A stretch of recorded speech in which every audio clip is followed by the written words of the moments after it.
Everybody, welcome to this webinar. My name is Dr. David Garbin. I'm the Director of Studies of the Masters in Sociology at the University of Kent in the UK. What I want to do today is to introduce the MA in Sociology and also explain why we are in a unique position to deliver this MA. I want to also discuss our research culture, what kind of expertise we have in our department. I will also talk about the structure of the program, and I will give a small taster about some of the modules that we teach. A theory module and what we call a substantive module. So a substantive module is more thematic. It has to deal with, is dealing with social facts and social processes with the use of timely case studies. So I will discuss this. Then I will also introduce some of the resources that we have to support you during your MA, but also after your period of study with us at Kent. Okay, so I'm going to talk about scholarships, employability, and so on.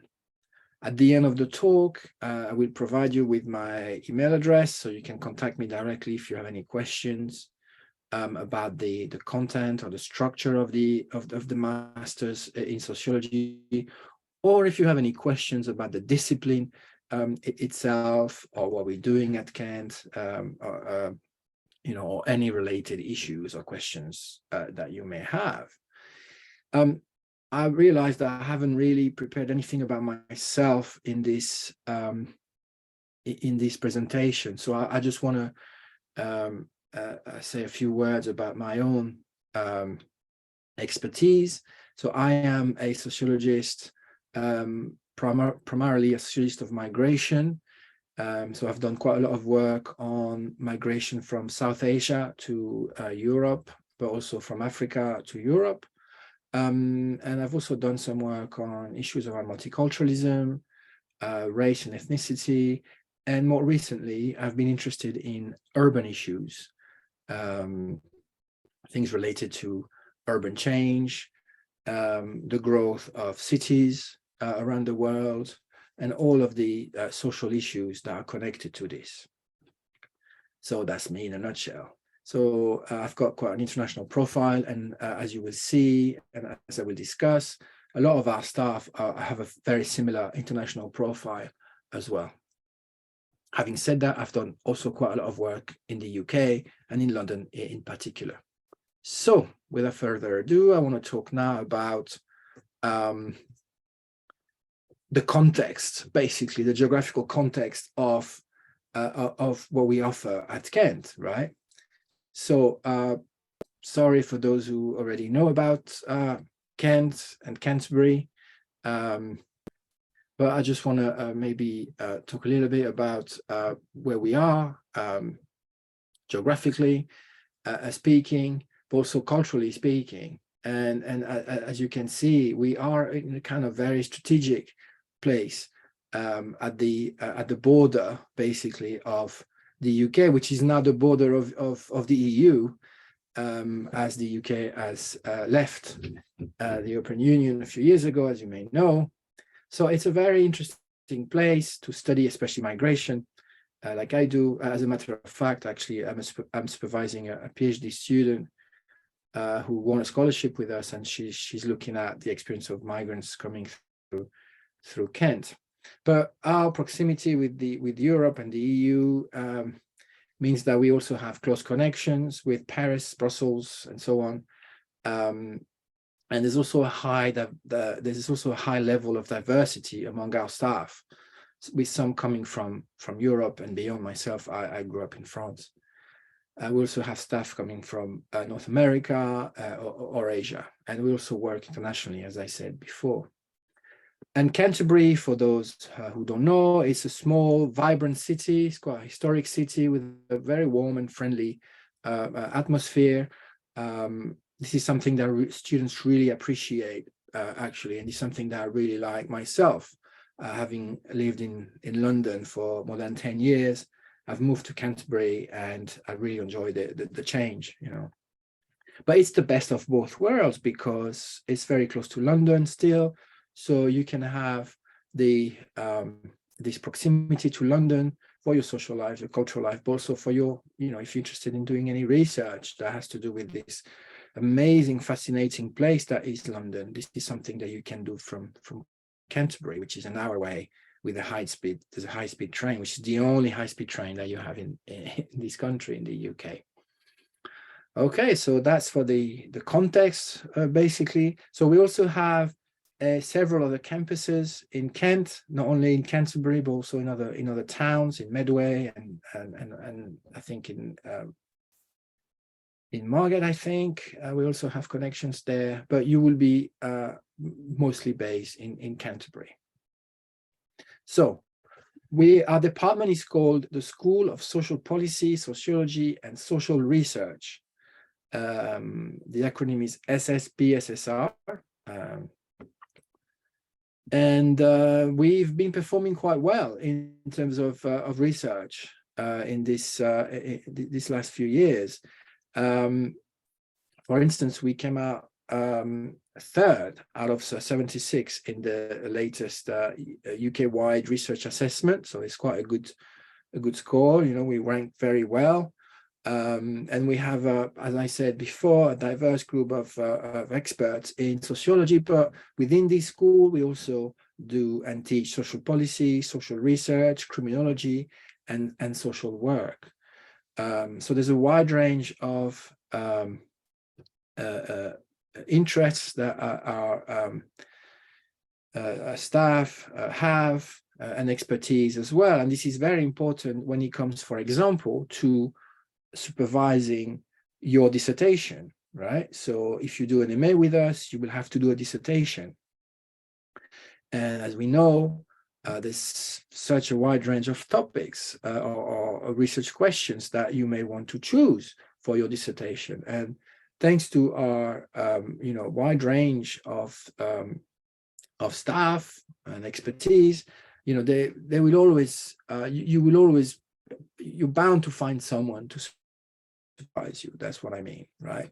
Because with such a large department, with such a diversity of research interests, that, you know, whether you want to look at I don't know, animal rights, the environment, violence, the body, issues around the digital world, work, or migration, like for example for me, or urban processes, you will find somebody to help you. And this is a great strength of what we offer at Kent, basically. Now, in terms of our postgraduate culture, so there's from undergraduate to postgraduate, it's a big step up in terms of how you are integrated within our school, right? So first of all, you have dedicated spaces in our school. So so here is the quite new, actually a few years old, workspace for PG students, postgraduate students, so MA and PhD students. And it's really within the staff building, so you will be in contact with staff members. So there's nobody in that picture because I took that picture very early in the morning, but otherwise it's a vibrant but quiet space where you can mingle with other students. So that's, you know, a plus that we offer also to postgraduate students, which is a bit different from what we offer to undergrad students.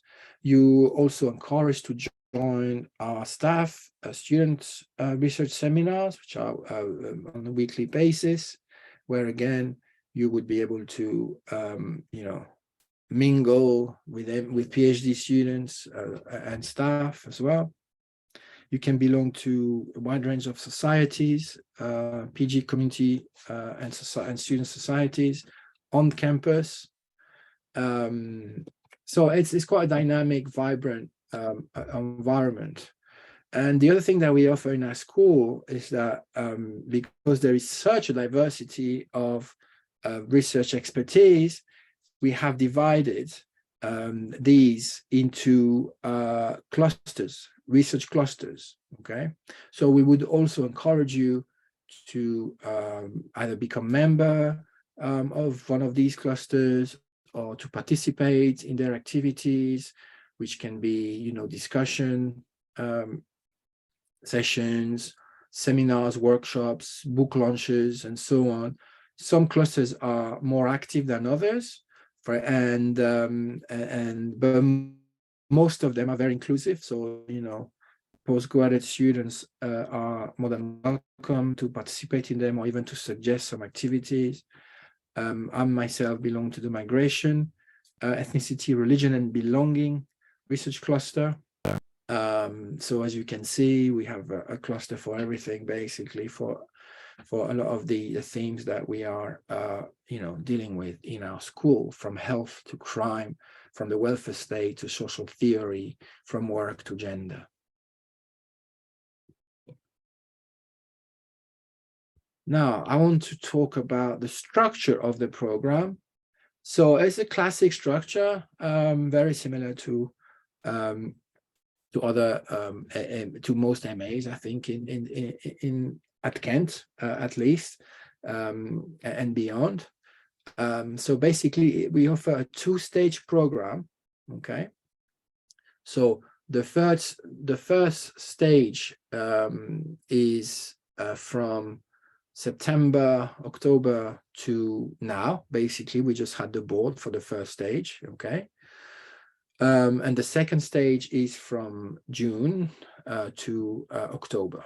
Okay, so to pass the first stage, you have to successfully achieve passed all modules, okay, of the first stage, and then you proceed to the second stage, where you do your dissertation. Basically, the second stage is mostly the dissertation.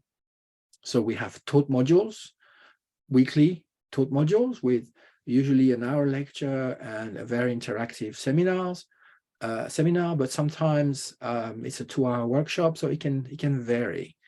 And then we have the dissertation, as I said.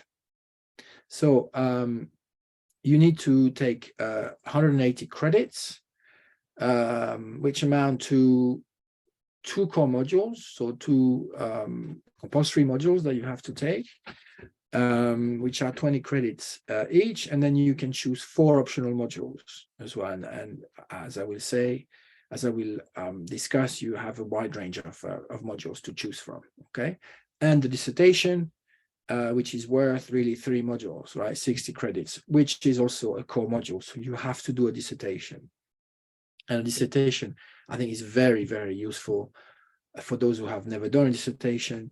It shouldn't be a put off, because you will be supervised very closely. You will have very regular supervisions.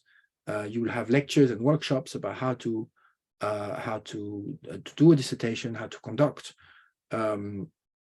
particular research methods, and so on, and analyze the data, and so on and so forth. Okay, the dissertation's deadline is in October. As I said, it's a unique experience to conduct an independent project from start to finish. And because of the expertise that we have in our department, you will not be restricted in your choice of topic, right? So dissertation is around 12,000 words, I think. So it's quite a substantial, project. Okay. In terms of the modules, we also have a system through which you can have some kind of taster, experience. So you can attend the module the first 2 weeks, and you can, if you don't like the module, or if you prefer another one, you can change. In October, you can swap for another module. So we offer some level of flexibilities. This is the modules that we offer. So this is just a non-exhaustive list, and obviously the availability of some of the modules may vary according to staff presence or involvement in other things. But as you can see here, we offer really a wide range of modules. We have a strong emphasis on research. So for your dissertation, you will have the opportunity of gaining or applying skills in quantitative data, qualitative research, also critical social research, but also you will gain skills in designing a project. We have these 4 modules in that are centered on research, right? On research methods, research design.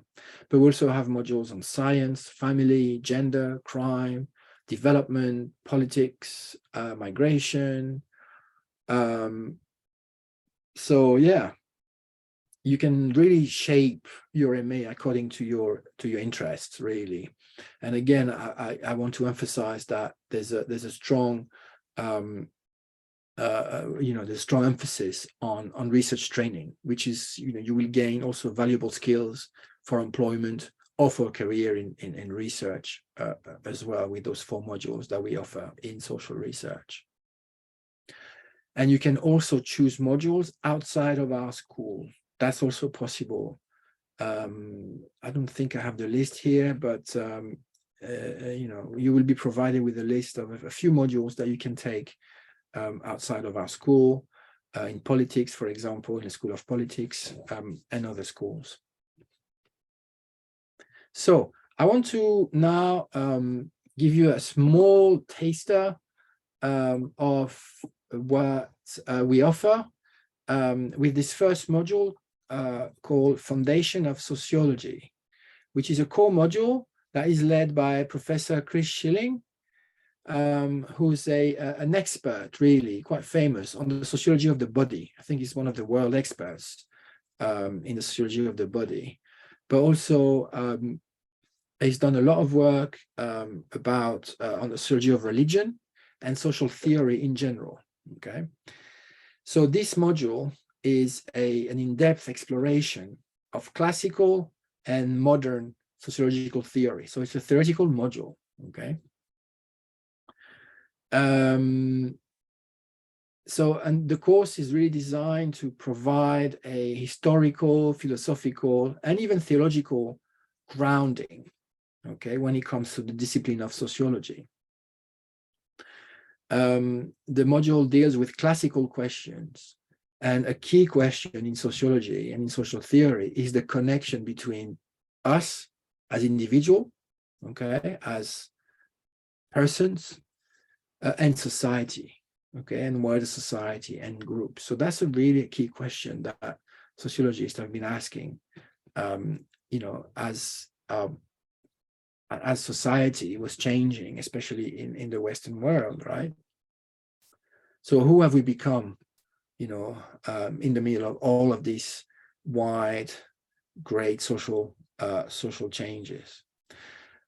Post-classical questions are about concerns around conflict, culture, modernity, post-modernity, and so on. So the course is divided into 2 and looks at both of these periods, so to speak, in a theoretical way. Okay, so some of the questions that are discussed in this module, which are connected to classical sociology, include: why is religion important to the issues of social order, okay, and questions of morality? So, see, religion is still very important for a lot of societies around the world. So it's a very timely question, beyond classical sociology.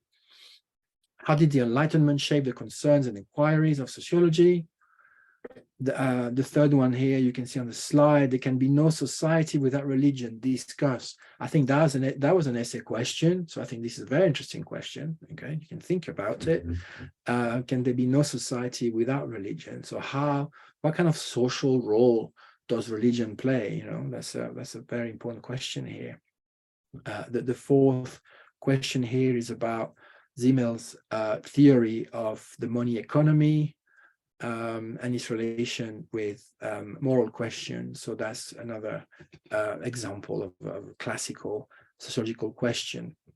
In terms of post-classical sociological question, they mostly have to do with modernity, Marxism, feminism,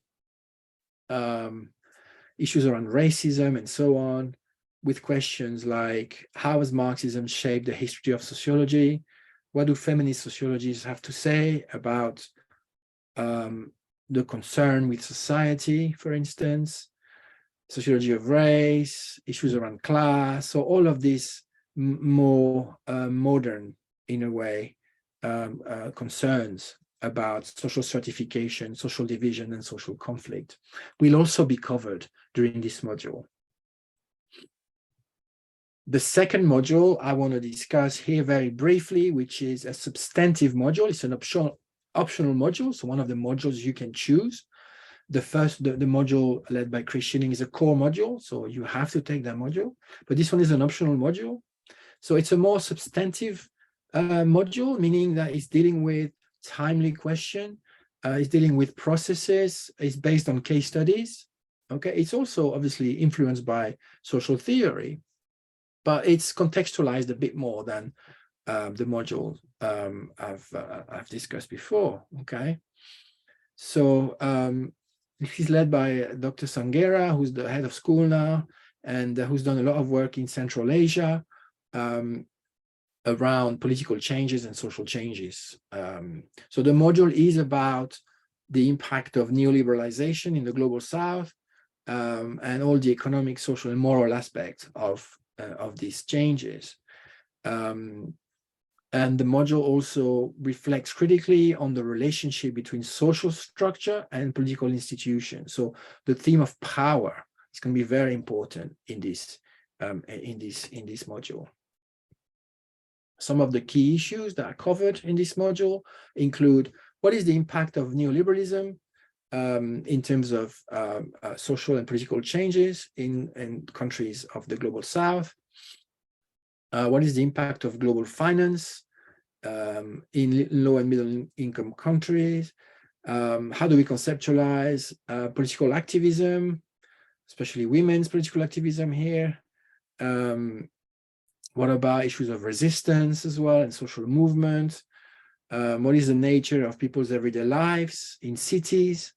So as you can see, this module covers a wide range of topics associated with everyday life in the global South, with globalization, with political life, political movement, especially in countries in the global South. Okay, so this is an optional module. So if you're interested in these questions, you can take this module, and then that can also lead to you developing research questions for your dissertation. So you can also draw upon those modules to help you think through a research question. Okay. So just to summarize the MA in sociology, what the spirit, the philosophy of our MA is first to provide a historical understanding of the discipline, okay, an advanced historical understanding of the discipline with some core social theory modules that are taught by influential sociologists like Professor Chris Schilling that I've mentioned. So they help situate sociology in its historical, philosophical, and moral context. So you will analyze classical foundational works, okay? But RMA also has a contemporary orientation, right? With topics pertinent to timely issues linked to development, family dynamics, science, race, crime, power, and so on, right? In the taster I just gave you really a small overview of what we offer, okay? So the MA will also provide you with a comparative and a global awareness, okay? Beyond the local and the national, even though we are interested in the local, okay? A lot of our staff members work in Kent, work in London, or in the UK context, but we also have this sort of more global connections and international profile in our staff, okay?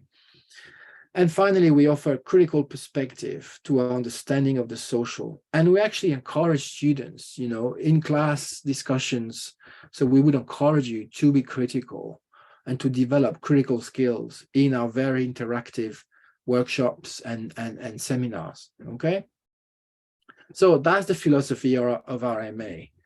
both theoretical and practical, interested in local, national, but also global issues, and providing you with a critical perspective to make sense of these issues. So just to finish, I want also to really pay tribute to the amazing services that we offer outside of the curriculum. We have a lot of resources to help students to find jobs during their time with us and also after. Because I'm a staff member, I'm not really familiar with everything that we offer, but I know we have a lot of resources. We have, for example, dedicated careers advisors. You can offer you one-to-one guidance.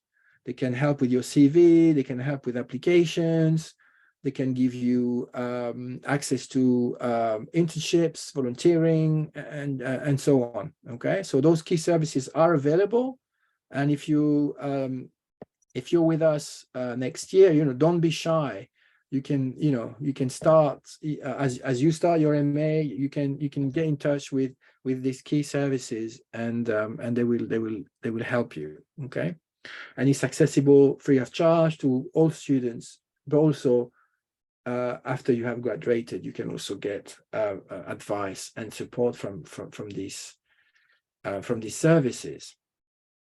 As I said, we also offer part-time jobs. As a member of the Kent Union Student Society, you will be able to access jobs. And as a matter of fact, I have employed myself in some of my projects, MA students, to do some research assistant tasks, transcriptions, and so on. So you can gain useful experience also working with staff at Kent. And as I said, we have a really large number of staff. So, this is something that you could consider too.